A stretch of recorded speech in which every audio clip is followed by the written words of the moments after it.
الله الرحمن الرحيم والصلاة والسلام على مولانا رسول الله وآله وصحبه. Je reprends donc ce cours de thermodynamique 2.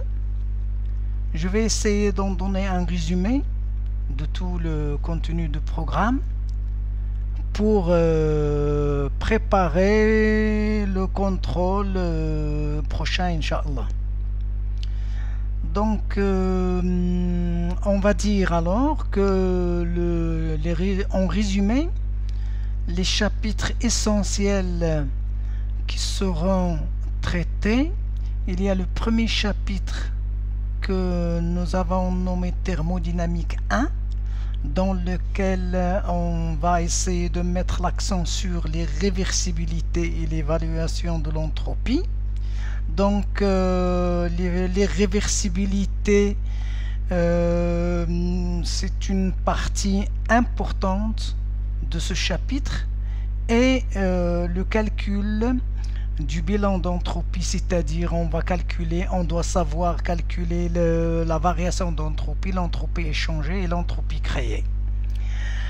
Puis le deuxième chapitre sur les systèmes ouverts, dans lequel on va étudier essentiellement la tuyère, la turbine et le compresseur. Et on doit savoir calculer le rendement isentropique de ces éléments-là. Le troisième chapitre porte sur les fonctions thermodynamiques, leur utilisation, le calcul du travail maximum ou bien du travail minimum selon le cas. Le quatrième chapitre, on aborde les substances pures avec un petit test ici, dans lequel on va étudier sur les diagrammes thermodynamiques PT, PV et TV. On va étudier les différentes transformations possibles, c'est-à-dire il est possible d'étudier ces deux transformations, 3 ou bien même un cycle. Alors on doit savoir calculer lors des transformations dans ce chapitre-là, on doit savoir calculer le travail et la chaleur échangés au cours d'une transformation. Donc voilà, je signale ici que ce résumé du cours a pour objectif de préparer les étudiants au contrôle prochain.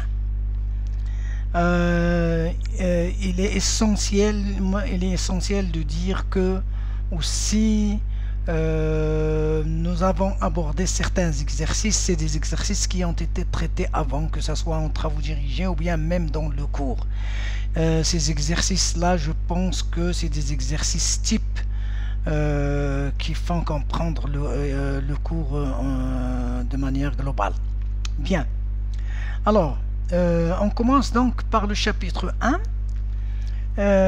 le rappel des notions de thermodynamique 1. Alors, dans ce chapitre, l'étude portera sur les 4 transformations de base qui sont isochore, isobare, isotherme et adiabatique, et que donc ces transformations-là vont être étudiées dans le cas réversible et dans le cas irréversible.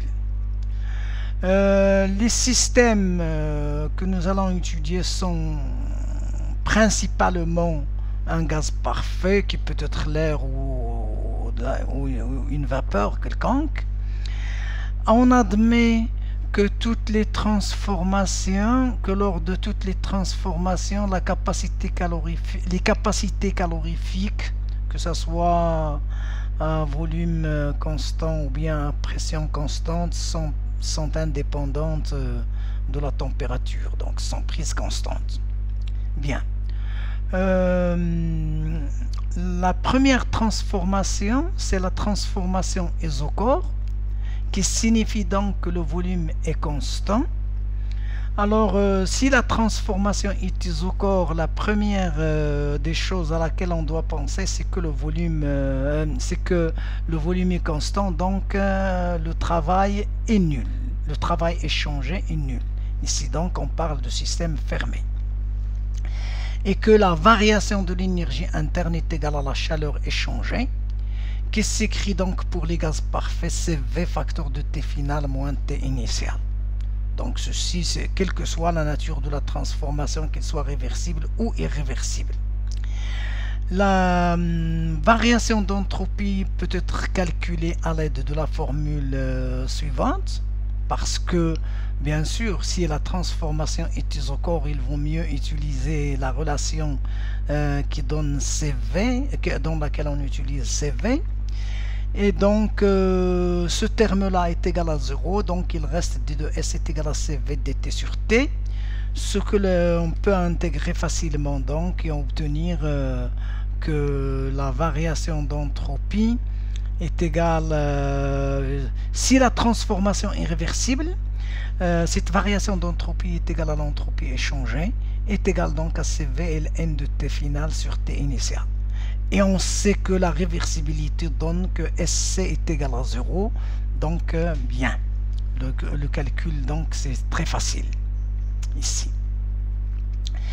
Si la transformation est irréversible, c'est-à-dire on admet que cette irréversibilité impose que la transformation est brutale, et que donc le système est placé directement en contact avec une source de chaleur à la température TF,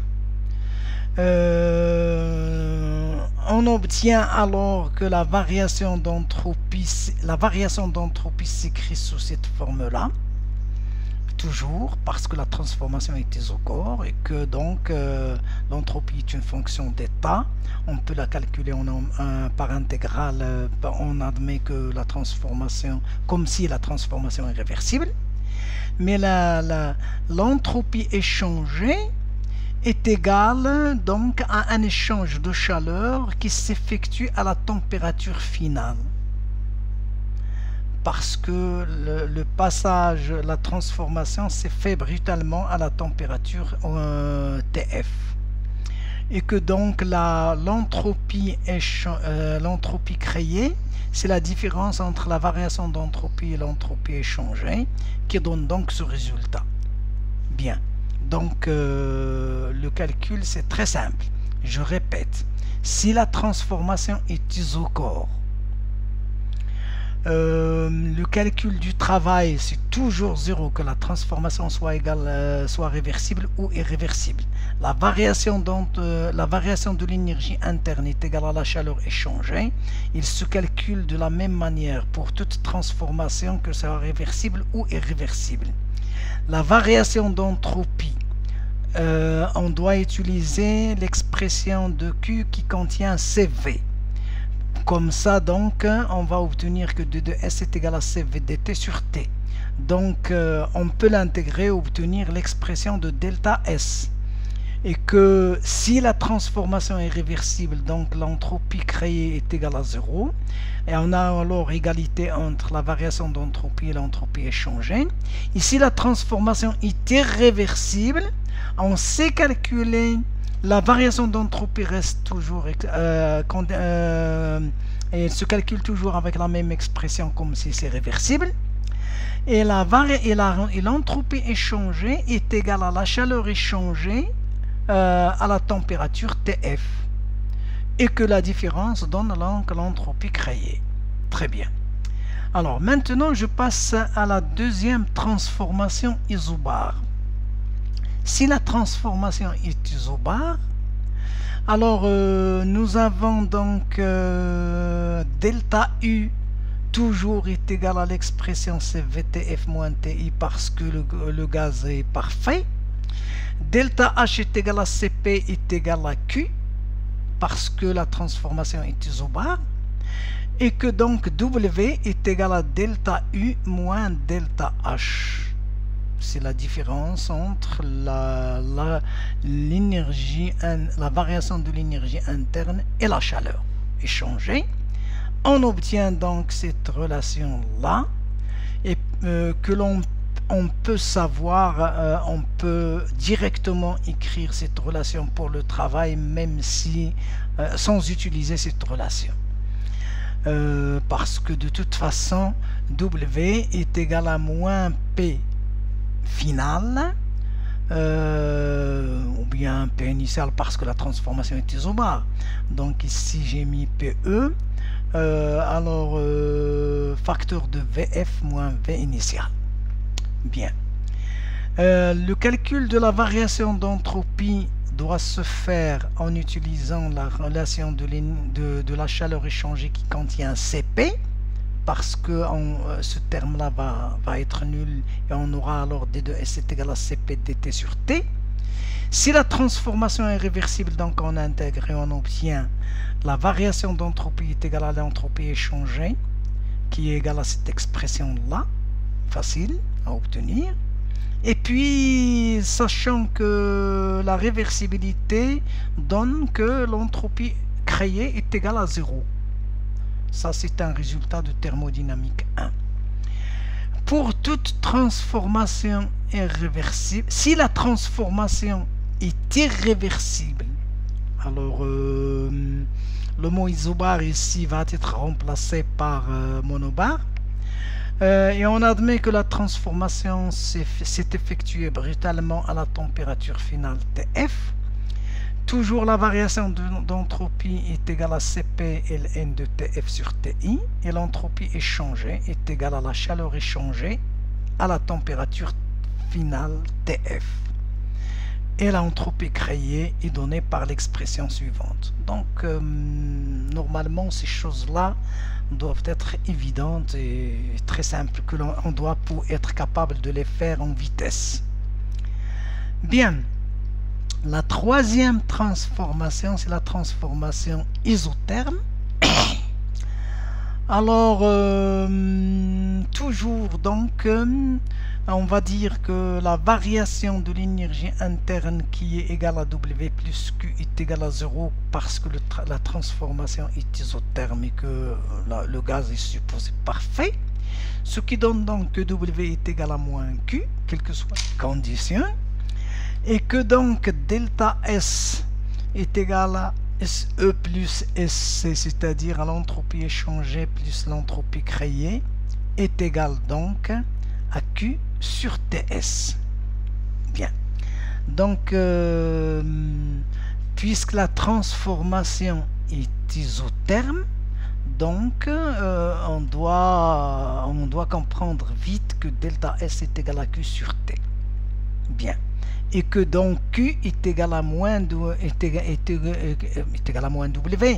Q est égal à moins W est égal donc à moins NRTS ln de VF sur VI.